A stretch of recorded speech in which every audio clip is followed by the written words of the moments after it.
Hi, my name is Ashish, and in this video we will see how to connect Azure Assets to Microsoft Defender for Cloud. So let me just quickly log on to the portal and take it from there. I am logged on to the portal. See, resource protection in Microsoft Defender for Cloud can be automatically configured with auto provisioning or maybe manually deployed. If you are a security operation analyst working at a company that is implementing cloud workload protection with Microsoft Defender for Cloud or MDC, your job will be to ensure Defender for Cloud automatically protects the Azure resources. Let's say you have a few Azure virtual machines that are not part of the auto provisioning scheme, then you must manually configure protection for those Azure resources.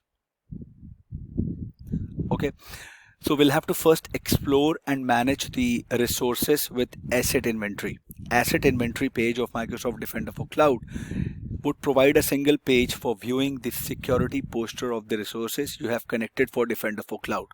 So if you are on Azure portal and if you type in Defender for Cloud, here you will see it.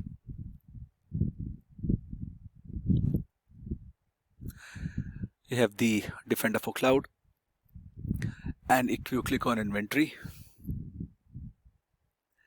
in here I don't have resources onboarded as in Azure or my non-Azure VMs, but here you will see all the resources if you want to onboard the non-Azure servers or if you want to download the CSV reports. And this Defender for Cloud would periodically analyze the security state of the Azure resources to identify potential security vulnerabilities. It will then provide you with the recommendations on how to remediate those vulnerabilities. When any resource has outstanding recommendations, they'll appear in the inventory. Let's see, Defender CSPM plan is now available, which is Cloud Security Posture Management. This plan would provide enhanced posture capabilities and a new intelligent cloud security graph to identify, prioritize, and reduce risk. And then you will have to upgrade it to with enhanced security features on all the subscriptions for a 30-day trial, and then you can have $15 per server, $15 per app service instance, $15 for Azure SQL databases, and so on.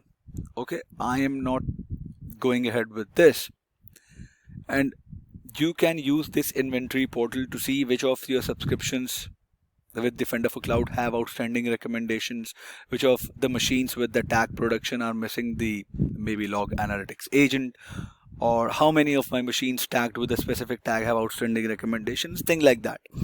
And there are some key features of asset inventory, which is it summarizes the total resources, unhealthy resources, unmonitored resources.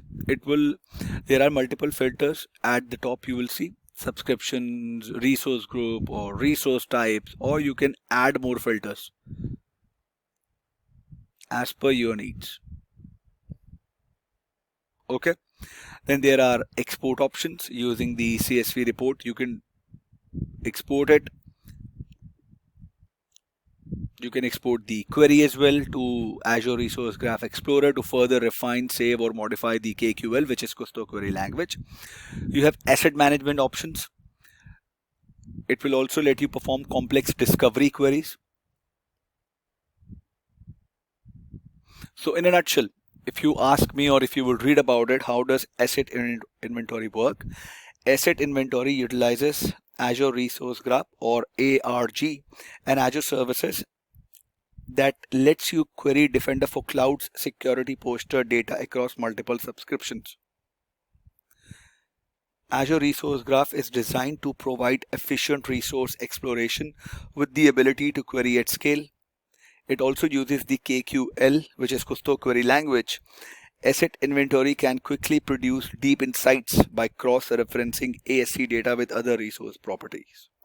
And if you want to use the asset inventory, you can anytime come to Microsoft Defender for Cloud, look for inventory, and then you will have the option to make full resource of asset inventory page. Okay, I hope this was informative for all of you guys. If you have any further queries, please mention them in the comment section, and I'll see you guys in the next video. Thank you. Have a good day.